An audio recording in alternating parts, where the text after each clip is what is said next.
ലോകം ഇന്നൊരു വൻ യുദ്ധത്തിന്റെ വക്കിലാണ് നിൽക്കുന്നത്. ദശകങ്ങളായി നിലനിൽക്കുന്ന അമേരിക്ക-ഇറാൻ ശത്രുത അതിന്റെ ഏറ്റവും ഭയാനകമായ ഘട്ടത്തിലേക്ക് പ്രവേശിച്ചിരിക്കുന്നു. അമേരിക്കൻ പ്രസിഡന്റ് ഡൊണാൾഡ് ട്രംപിന്റെ പുതിയ സൈനിക തന്ത്രങ്ങൾ പേർഷ്യൻ ഗൾഫിനെ ഒരു യുദ്ധക്കളമാക്കി മാറ്റിയിരിക്കുകയാണ്. കേവലം വ്യോമാക്രമണങ്ങളിലൂടെ ഇറാനെ കീഴ്പ്പെടുത്താൻ കഴിയില്ലെന്ന തിരിച്ചറിവിൽ നിന്ന് ബൂട്ട്സ് ഓൺ ഗ്രൗണ്ട് അഥവാ നേരിട്ടുള്ള കരയുദ്ധത്തിലേക്ക് അമേരിക്ക നീങ്ങുന്നതായാണ് പുതിയ റിപ്പോർട്ടുകൾ സൂചിപ്പിക്കുന്നത്. ഈ യുദ്ധതന്ത്രത്തിന്റെ കേന്ദ്രബിന്ദു ഇറാന്റെ സാമ്പത്തിക സിരയായ ഖാർഗ് ദ്വീപാണ്. കഴിഞ്ഞ ദിവസങ്ങളിൽ ഇറാന്റെ ഊർജ്ജ നിലയങ്ങൾ തകർക്കുമെന്ന ഭീഷണിയിൽ നിന്ന് ട്രംപ് 5 ദിവസത്തെ താൽക്കാലിക പിന്മാറ്റം പ്രഖ്യാപിച്ചത് വലിയ വാർത്തയായിരുന്നു. എന്നാൽ ഇത് സമാധാനത്തിനായുള്ള ഒരു ചുവടുവെപ്പല്ല, മറിച്ച് സൈനിക വിന്യാസം പൂർത്തിയാക്കാനുള്ള ഒരു തന്ത്രപരമായ ഇടവേള മാത്രമാണെന്ന് അന്താരാഷ്ട്ര നിരീക്ഷകർ വിലയിരുത്തുന്നു. ഹോർമുസ് കടലിടുക്ക് 48 മണിക്കൂറിനുള്ളിൽ തുറന്നു നൽകിയില്ലെങ്കിൽ ഇറാനെ ചാമ്പലാക്കുമെന്നായിരുന്നു ട്രംപിന്റെ ആദ്യ മുന്നറിയിപ്പ്. ഈ സമയപരിധി കഴിഞ്ഞിട്ടും ഇറാൻ വഴങ്ങാത്ത സാഹചര്യത്തിൽ കൂടുതൽ ശക്തമായ ഒരു പ്രത്യാക്രമണത്തിന് അമേരിക്ക തയ്യാറെടുക്കുകയാണ്. ഈ 5 ദിവസത്തെ ഇടവേള കൊണ്ട് അമേരിക്കൻ മറൈൻ സേനയ്ക്ക് പേർഷ്യൻ ഗൾഫിലേക്ക് സുരക്ഷിതമായി എത്തിച്ചേരാനുള്ള സാഹചര്യം ഒരുക്കുകയാണ് ട്രംപ് ലക്ഷ്യമിടുന്നത്. ഇതിനെക്കുറിച്ച് മുൻ US ഡെപ്യൂട്ടി നാഷണൽ സെക്യൂരിറ്റി പ്രതികരിച്ചതും വളരെ ശ്രദ്ധേയമാണ്. ഈ ഇടവേള കൊണ്ട് ട്രംപിന് ഒന്നും നഷ്ടപ്പെടാനില്ല, മറിച്ച് സേനയെ സജ്ജമാക്കാൻ ഇത് സഹായിക്കുമെന്നാണ് അദ്ദേഹം പറഞ്ഞത്. എന്തുകൊണ്ടാണ് അമേരിക്ക ഖാർഗ് ദ്വീപിനെ ലക്ഷ്യം വെക്കുന്നത്? ഇതിന് വ്യക്തമായ സാമ്പത്തികവും സൈനികവുമായ കാരണങ്ങളുണ്ട്. ഇറാന്റെ ക്രൂഡ് ഓയിൽ കയറ്റുമതിയുടെ 90% നടക്കുന്നത് വെറും 5 മൈൽ മാത്രം നീളമുള്ള ഒരു ചെറിയ ദ്വീപ് വഴിയാണ്. ഇറാന്റെ സാമ്പത്തിക നട്ടെല്ലും കിരീടത്തിലെ വജ്രവും എന്നാണ് ഈ പ്രദേശം വിശേഷിപ്പിക്കപ്പെടുന്നത്. യുദ്ധത്തിന് ആവശ്യമായ പണം സമാഹരിക്കുന്നതിൽ ഈ പ്രദേശം വഹിക്കുന്ന പങ്കും നിസ്സാരമല്ല. ഖാർഗ് ദ്വീപ് പിടിച്ചെടുക്കുന്നതിലൂടെ ഇറാന്റെ വരുമാന മാർഗം പൂർണ്ണമായും തടയാമെന്നും അതുവഴി അവരെ പൂർണ്ണമായും മുട്ടുകുത്തിക്കാമെന്നും വാഷിംഗ്ടൺ കണക്കുകൂട്ടുന്നു. ഈ മാസം 13-ന് നടത്തിയ ബോംബാക്രമണത്തിൽ ഖാർഗ് ദ്വീപിലെ ഇറാന്റെ വ്യോമ പ്രതിരോധ സംവിധാനങ്ങളും മിസൈൽ ശേഖരങ്ങളും അമേരിക്ക തകർത്തിരുന്നു. എന്നാൽ ദ്വീപിലെ എണ്ണ പൈപ്പുകൾ അന്ന് ബോധപൂർവം ഒഴിവാക്കി. ഭാവിയിൽ ആ രാജ്യം പുനർനിർമ്മിക്കണമെങ്കിൽ ഈ എണ്ണ ശേഖരം ആവശ്യമാണെന്നായിരുന്നു ട്രംപിന്റെ വാദം. എന്നാൽ ഇപ്പോൾ ഹോർമുസ് കടലിടുക്ക് തുറന്നില്ലെങ്കിൽ 5 മിനിറ്റിനുള്ളിൽ ഇവയും തകർക്കുമെന്നാണ് പുതിയ ഭീഷണി. അമേരിക്കയുടെ സൈനിക പദ്ധതി വളരെ കൃത്യമാണ്. നിലവിൽ 2700 മറൈൻ സൈനികർ അടങ്ങുന്ന 31ാമത് മറൈൻ എക്സ്പെഡിഷണറി യൂണിറ്റ് പടക്കപ്പലുകൾക്കൊപ്പം മേഖലയിലേക്ക് നീങ്ങിക്കഴിഞ്ഞു.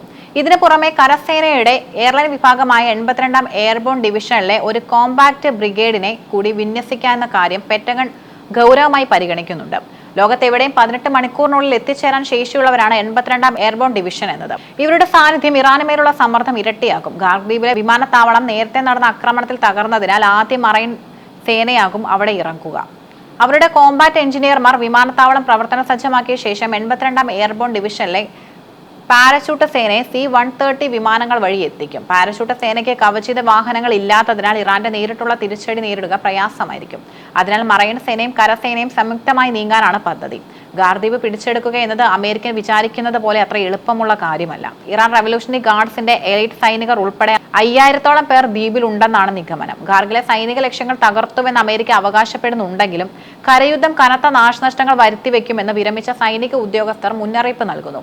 മുൻ ബ്രിട്ടീഷ് ഇന്റലിജൻസ് ഉദ്യോഗസ്ഥൻ അഭിപ്രായപ്പെട്ടതും ഈ നീക്കം അമേരിക്കൻ സേനയ്ക്ക് കനത്ത ആഘാതം ഉണ്ടാക്കുമെന്നാണ്. ഇറാൻ തങ്ങളുടെ കൈവശമുള്ള എല്ലാ ആയുധങ്ങളും ഇതിനായി പ്രയോഗിക്കും. അമേരിക്കൻ കപ്പലുകളെ ലക്ഷ്യമിട്ട് ഇറാൻ ബലിസ്റ്റിക് മിസൈലുകളും ആത്മഹത്യാ ഡ്രോണുകളും തൊടുത്തുവിട്ടേക്കാം. കൂടാതെ ഹോർമുസ് കടലിടുക്കിൽ ഇറാൻ നിക്ഷേപിച്ചിട്ടുള്ള മൈനുകൾ അമേരിക്കൻ നാവികസേനയ്ക്ക് വൻ ഭീഷണിയാണ് ഉയർത്തുന്നത്. ഒളിഞ്ഞിരുന്ന് ആക്രമിക്കാനുള്ള സൗകര്യങ്ങൾ ദ്വീപിൽ കുറവാണെന്നും അമേരിക്കൻ മറൈൻ സേനയ്ക്ക് തിരിച്ചടിയായേക്കാം.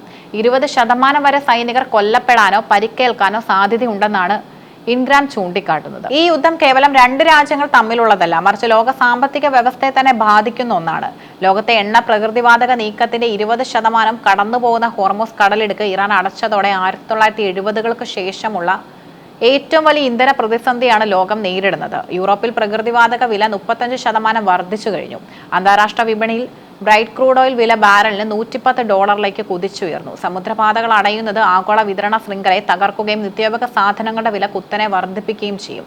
ഈ പ്രതിസന്ധി മറികടക്കാൻ ഖാർഗ് ദ്വീപ് പിടിച്ചെടുത്ത് ഇറാനെ ഒത്തുതീർപ്പിലേക്ക് കൊണ്ടുവരിക എന്ന സമ്മർദ്ദ തന്ത്രമാണ് ട്രംപ് പയറ്റുന്നത്. ഇസ്രായേൽ പ്രധാനമന്ത്രി ബെഞ്ചമിൻ നെതന്യാഹു ഇറാനെതിരെയുള്ള കരയുദ്ധത്തിന്റെ ആവശ്യകതയെക്കുറിച്ച് സൂചന നൽകിക്കഴിഞ്ഞു. വ്യോമാക്രമണം കൊണ്ട് മാത്രം ഇറാന്റെ ഭരണകൂടത്തെ മാറ്റാനോ അവരെ പൂർണ്ണമായും നിയന്ത്രിക്കാനോ കഴിയില്ലെന്നും കരസേനയുടെ സാന്നിധ്യം അനിവാര്യമാണെന്നുമാണ് ഇസ്രായേലിന്റെ നിലപാട്. ഇസ്രായേലിന്റെ പിന്തുണ ട്രംപിന് വലിയ ഊർജ്ജമാണ് നൽകുന്നത്. അതേസമയം വിയറ്റ്നാം യുദ്ധത്തിൽ സമാനമായ ഒരു കെണിയിൽ അമേരിക്ക വീഴുമോ എന്ന ചോദ്യത്തിന് ഇല്ല എന്നായിരുന്നു ട്രംപിന്റെ മറുപടി.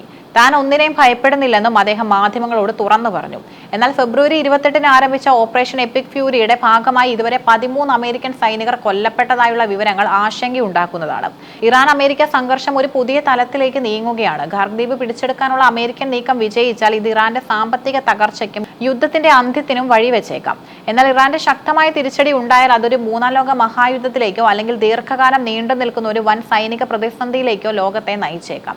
അമേരിക്കൻ സൈനിക സേന ഗൾഫ് മേഖലയിൽ എത്തുന്നതോടെ വരും ദിവസങ്ങളിൽ യുദ്ധത്തിന്റെ യഥാർത്ഥ ചിത്രം വ്യക്തമാകും. ലോകം മുഴുവൻ ഇപ്പോൾ ഉറ്റുനോക്കുന്നത് പേർഷ്യൻ ഗൾഫിലേക്കാണ്.